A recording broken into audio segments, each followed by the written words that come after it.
Bienvenue sur le podcast des apprentis lecteurs Le Trône de Fer, le podcast lecture-relecture du Trône de Fer ou Song of Ice and Fire, sans spoiler. Aujourd'hui, on se retrouve avec Guillaume. Surprise. Surprise. C'est vrai que c'est très étonnant. Ça serait plus étonnant encore que vous entendiez pas qu'il est là. Et aucune autre personne arrive. Pourquoi pas? Un jour, un invité, peut-être. Et on se retrouve pour le chapitre 61, soit le 7e chapitre de Daenerys du premier tome. Nous arrivons doucement vers la fin. Et bien c'est parti, Guillaume, tu peux commencer le résumé de ce chapitre. Ok. Donc dans le chapitre, on retrouve Daenerys. Donc après la victoire du Khalasar de Drogo contre le Khalasar de Ogo au sein d'une cité lazaréenne, Daenerys assiste à des scènes de pillage et de viol. Et devant ces horreurs, en fait, Daenerys refuse que les hommes de Drogo violent les femmes de la cité, quitte à se faire détester. Et elle va finir par trouver Drogo en pleine forme, bien que blessé par une flèche, et elle va demander à ce qu'il se fasse soigner. Et c'est là qu'une femme intervient et propose de soigner le Khal. Elle s'appelle Mirri Maz Duur, et elle se trouve être l'une des femmes qui a été sauvée du viol par Daenerys. Ah d'accord, ok, pardon, je pensais que... J'entendais pas ce que le résumé soit aussi court. Mais d'accord. Ok. Non mais j'avoue, en fait comme ça fait longtemps que vous avez lu ce chapitre, je me suis dit, en fait t'as coupé d'un coup, je me suis dit, ah merde, putain, ce serait vraiment un chapitre. Enfin bon. Eh bien, nous pouvons commencer à discuter autour de ce chapitre, Guillaume. Donc il débute, et tu me coupes si tu trouves des choses à redire. Il débute sur une scène post-bataille des Dothraki, et bon franchement, à la description de la scène, ça a l'air assez horrible, avec des cadavres qui jonchent le sol, des chevaux qui crient à l'agonie, des blessés qui supplient, etc., etc. Donc tu sens que les Dothraki ils font pas dans la dentelle. Genre, ils ont l'air vraiment, voilà quoi, plus que cruel, assez carnassier. Donc la bataille était tenue entre le Khalasar de Drogo et celui du Khal Ogo, et en fait les Lazariens, que les Dothraki surnommaient les Agnelais, en furent les victimes.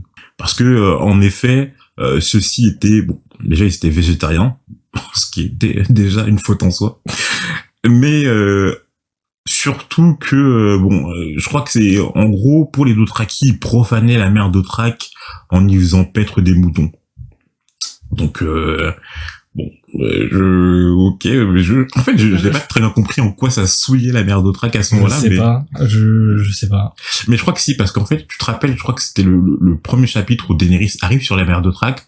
On disait qu'il y avait une croyance chez les Dothraki, selon laquelle la végétation allait recouvrir le monde et que c'était ça, la mer Dothrak, quelque chose comme ça.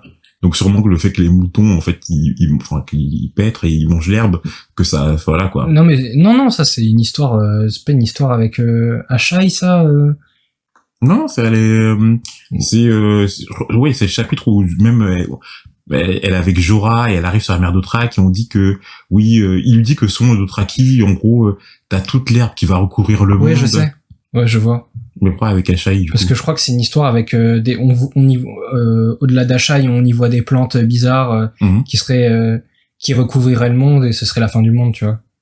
Ah, bah faudrait vérifier après. Ouais, faudrait vérifier. Mais ouais, franchement, les gens normaux à Essos, ils doivent être fatigués des Dothraki. Ils doivent être fatigués. Ouais, tous les jours, avec leur, et genre, putain, mais ils ont l'air bien chiants quand même. Ouais, surtout que, bon, ils ont toute la puissance militaire derrière eux. Je veux dire, les Agnelais, je pense qu'ils ont aucun moyen de se défendre quand, mais je crois, tu sais, ça a été dans le premier chapitre de Daenerys, où t'as Illyrio Montpatis qui dit que quand les Dothraki arrivent aux portes de la cité, t'as deux solutions. Bon, soit tu combats, mais t'es pratiquement sûr de perdre, ou soit tu leur laisses un petit coin le temps qu'ils se posent, quoi. Ouais. Enfin, c'est ce qui s'est passé pendant la demande de mariage de Daenerys. Mais ouais, c'est vrai que franchement, ça serait quelque chose à voir, les Dothraki à Westeros. Voir comment ils allumeraient toutes les cités une par une, ça serait bien drôle. Daenerys fut, un tant soit peu choqué, car c'est ce même Khal Ogo qui siégeait aux côtés de Drogo au sein de Vaes Dothrak. Mais là-bas, tout le monde était frère, entre guillemets, et au dehors, ils étaient ennemis. Donc, les mecs, le matin, ils étaient là à boire ensemble, à rigoler. Le lendemain, bon, c'est voilà, quoi. Ils se fait décapiter par l'autre. Donc, c'est une manière de voir les choses. Drogo avait fait pas mal de prisonniers parmi les hommes du Kalogo et cherchera sûrement à les vendre comme esclaves. Donc, soit dans des lieux qu'on dit la baie des cerfs, soit à Mérine. Donc, c'est la première fois qu'on entend ces lieux, ou qu'on les voit en tout cas dans le texte. Donc, ça serait des cités mais pas libres. Ouais. En tout cas, des points de contrôle. En tout cas, il y a un esclavage, quoi. Tu sais, ça me fait penser à comment ça s'appelait encore la Libye. Oui. Si on parle de l'esclavage moderne. Non, je voulais parler, je crois que c'était un peu avant la Renaissance ou pendant, tu sais, où il y avait, je sais plus c'était où, un point central en Europe ou en Orient où il y avait justement, où les esclaves ils étaient vendus. Genre l'espèce de commerce triangulaire. Ouais. Je sais, ça fait longtemps que j'ai pas vu ça, mais ça me fait penser un peu à ça, tu vois, genre un truc où, bon, si t'es un esclave, tu vas là-bas pour le vendre, quoi. Oui. Et bon, du coup, c'est pas très clair l'esclavage. On sait qu'à Westeros c'est interdit, ça c'est sûr, mais à Essos, il y a des endroits où c'est pas autorisé. Par exemple, à Pentos, on sait que c'est pas autorisé parce que dans le premier chapitre, en fait, je crois que c'est Daenerys qui dit que les filles qui la nettoient, tu vois, avant le mariage, avant de la présenter à Khal Drogo, sont pas des esclaves. Mais en même temps, bon, elles sont au service de l'hérémopathie, tu vois. Ouais, d'accord. Et je crois qu'il y a quelque chose avec Tiroche où je crois que l'esclavage, je sais plus à Tiroche, mais en tout cas, on nous a dit que soit l'esclavage était autorisé, soit il était pas autorisé. Donc ça doit dépendre des lieux au niveau des sauces, quoi. D'accord. Et bon, grâce à l'argent récolté avec la vente d'esclaves, les Dothraki pourront s'offrir des bateaux ainsi que des équipages pour accoster à Westeros et ainsi conquérir le trône de fer. Donc tu vois que là ils sont déjà dans le mouvement pour quand Khal Drogo il a dit que il allait reconquérir le trône de fer pour son fils et il blaguait pas. Là ils sont déjà en marche. Et donc Daenerys, au son de la plainte d'une fille en train de se faire violer, elle n'en pouvant plus, elle ordonna à ce qu'on dise aux guerriers d'arrêter. Jorah et ses servantes ainsi que son cas, du coup le cas c'est les hommes du Khalasar qui lui servent de garde, essayèrent de la faire changer d'avis parce que c'était une tradition et on ne pouvait changer cela. Donc bon, voilà quoi, tu remportes une bataille, tu récoltes le prix. Forcément, c'est surtout que les Dothraki, voilà, ont l'air assez traditionnalistes, c'est pas le terme, mais tu vois, ils ont leur quand même de camper sur leur position, donc c'est pas quelque chose que Daenerys juste parce que elle c'est une ici à pouvoir changer, tu vois. Ouais, je vois. Surtout que c'est une étrangère, quoi. Elle vient. Tu sais, c'est comme quelqu'un qui a jamais connu la France. C'est bon. Tu sais, c'est comme si un Américain, il arrive, il a des hautes fonctions par je sais quel piston, et donc il se met à dire tout ce que doivent faire les Français, quoi. Ouais. Enfin, tu vois. Ouais, du coup, bon, là, on la rejette un peu comme une étrangère, t'as raison. Mais bon, du coup, Daenerys, elle les écoute pas, et elle les envoyait quand même arrêter ce viol. Avant de partir, Jorah lui asséna une phrase étrange, qui est vous êtes bien la sœur de votre frère, en tout cas. De Viserys, demanda Daenerys. Non, de Rhaegar, répondit Jorah. Et donc, je sais pas ce que t'en penses de cette phrase, Guillaume. Ça, on a encore un peu un indice comme quoi Rhaegar était plutôt quelqu'un de magnanime. Mm-hmm. On avait cette notion avec Eddard qui disait est-ce qu'il fréquentait les bordels? Non, je pense pas. Tu sais? Mm-hmm. Bon, ça veut pas dire que c'était magnanime, mais c'est quelqu'un d'un peu droit. Mm-hmm. Qu'il a une certaine droiture. Bon, après, derrière, il a quand même enlevé une femme pour la violer. Mais tu connais c'est vrai que ça fait longtemps qu'on n'a pas enregistré, mais on a déjà un peu l'impression que c'est... Ouais, bien sûr. Non, ce sont les rumeurs, tu vois. Oui, les rumeurs. Mais du coup, Jorah, qui est un homme, on sait pas trop s'il a été proche de Rhaegar, tu vois, mais on a plus l'impression qu'il le connaissait de loin, et qui dit ça par rapport à Rhaegar, ça veut dire que c'est quand même quelque chose qui était assez connu, que Rhaegar devait être un homme bon, ou un homme... Daenerys, tu veux dire, t'as dit Arya. Oui, non, je dis Jorah, pardon. Je parlais de Jorah. À un moment, t'as dit Arya. Ah ouais? Ouais, je sais pas. Ah, pardon. Bah, si, enfin, vous avez compris ce que je voulais dire, je pense, en m'écoutant. Ouais. Mais que, du coup, ça devait être quelque chose d'assez connu que Rhaegar était un homme assez bon, comme tu dis, assez magnanime. Et bah ouais, ça met encore plus en doute la théorie selon laquelle, enfin c'est pas la théorie, mais les rumeurs selon laquelle, ouais, il aurait enlevé le Ghana, il l'aurait violé, quoi. Du coup, ça rajoute encore plus ça rajoute encore plus de mystère par rapport à Edgar, parce que j'ai vraiment envie de le connaître, parce que tout le monde, t'as l'impression que tout le monde parle de lui en bons termes, mais en même temps, on n'a pas trop d'informations sur lui, quoi. Ouais. Depuis pour l'instant. Et c'est vrai que c'est assez frustrant. Moi, je ressens comme ça. J'ai envie de me dire, mais qu'est-ce qui s'est passé? Comment il était? J'ai envie d'avoir je sais pas, un récit sur lui. J'ai envie qu'on me parle, en fait, de Rhaegar. Parce qu'on nous balance des petites miettes par-ci, par-là, mais ouais, ça en devient frustrant. Bon, les violeurs résistèrent un peu et maudirent Daenerys lorsqu'on leur ordonna d'arrêter, mais ils furent soit tués, soit partis en fuite. Elle demanda alors à Dorea, son professeur des arcanes de l'amour, de panser les plaies de la jeune fille violée, et en partant retrouver son cal dans la ville, elle fit arrêter autant de viols qu'elle pouvait, prétextant à chaque fois réclamer la fille comme une de ses esclaves. Mais, même par ses gestes, les annulés continuaient de se méfier d'elle. Donc c'est drôle parce que, en fait, c'est une étrangère dans les deux cas. Dans le sens, du côté des Dothraki, elle veut sauver ces jeunes filles qui se font violer, mais avec ça, elle respecte pas les traditions et du coup, elle se fait moins respectée par ses sujets, entre guillemets. Et de l'autre côté, vu qu'elle est dans le camp des Dothraki, vu que c'est la Khaleesi même, du coup, les gens lui font toujours pas confiance, même quand on essaye de les sauver. Donc, elle est un peu dans une position, le cul entre deux chaises, quoi. Ouais, je vois ce que tu veux dire. De ce quoi qu'elle fasse, de toute façon, ça sera mauvais. Donc, au final, après, elle fait ce qu'elle pensait être bon, c'est sûr, mais on peut comprendre que, bah, forcément, on se méfie d'elle. Retrouvant son cal, elle le vit blessé, une flèche dans le bras et son pectoral gauche arraché. Un guerrier vint alors se plaindre à Drogo que Daenerys lui avait arraché la femme qu'il était en train de violer, et elle lui donc expliquer la situation au cal, ce à quoi il réagit en se rembrunissant, puis tu sais, qui se fâche, quoi. Quand tu te, c'est quoi le mot encore? Quand tu te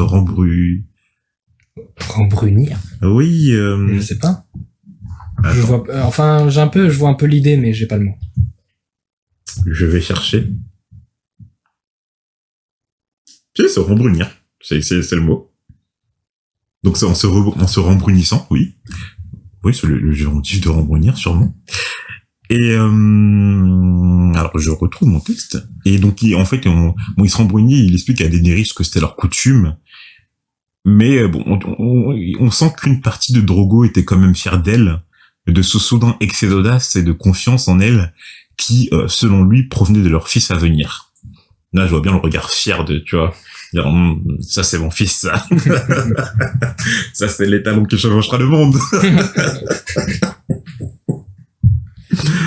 Donc, mais ça se voit que, tu vois, il kiffe, tu vois, quand Daenerys et tout, quand il a commencé à la chevaucher et tout, elle était là en mode, ouais, quoi, c'est ma femme, là. Ouais. Bon, nous passons sur ces blagues un peu grivoises. Daenerys vit que les blessures du cal n'étaient pas si légères, mais apprit que c'était le cal lui-même qui avait refusé les guérisseurs. Et une esclave se proposa alors pour soigner le cal. Koto, l'un des secoureurs de Daenerys, de Drogo, pardon, et celui qui ressentait le plus d'antipathie envers elle, refusa net et voulut trancher la gorge de l'esclave, mais Daenerys le stoppa et accepta l'aide de l'esclave. Donc celle-ci se nommait Mirri Masdur, et c'était une Meghi.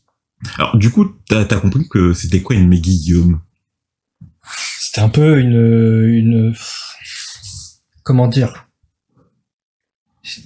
du point de vue des Dothraki, un peu une païenne, tu vois. Un peu une païenne dans quel sens? Bah genre elle adore des dieux un peu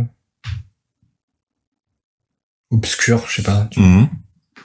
Donc pourtant ça n'a pas trop de lien avec la magie qu'elle emploie, par exemple, ou Si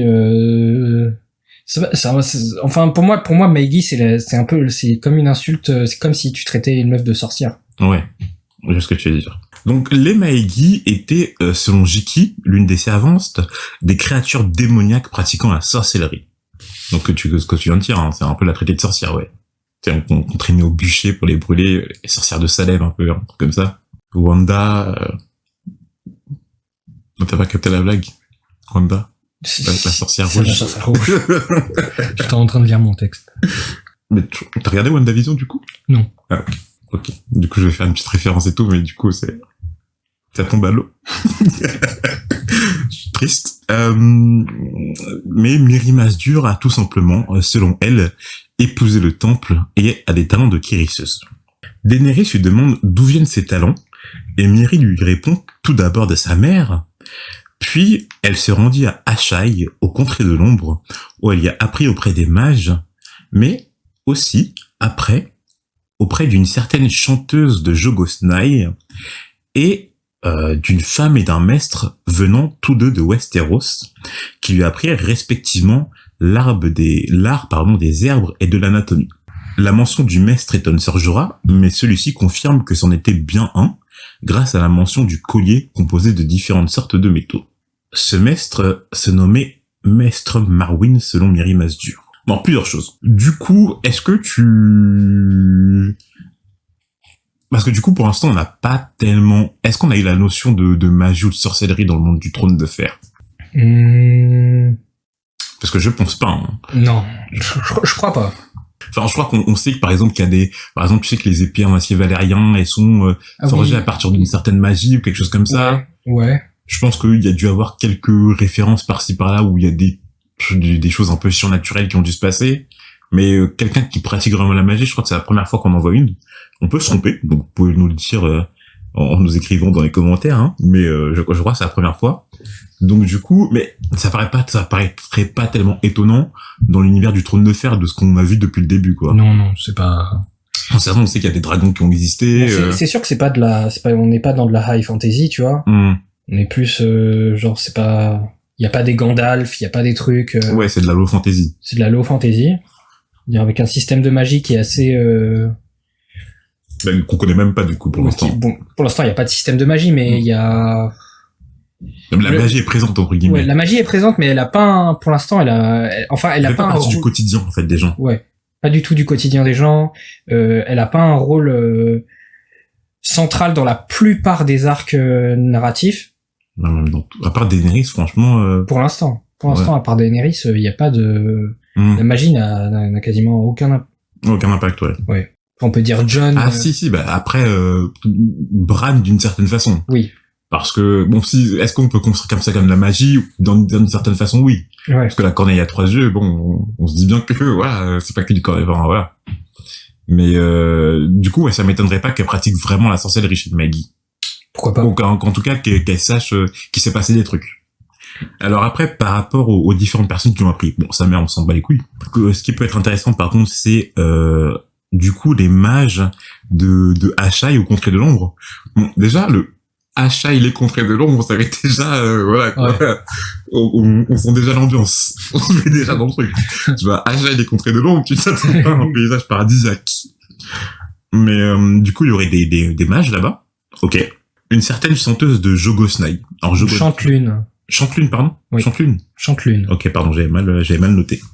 Alors du coup, une chantelune, c'est peut-être quelqu'un qui pratique la magie avec les mouvements de la lune, ouais. Quelque chose comme ça. Mais bon, après. Pourquoi pas. Mais Jogosnaï, je crois que c'est la première fois qu'on voit ce lieu dans le tome. Oui, c'est la première fois, je suis sûr.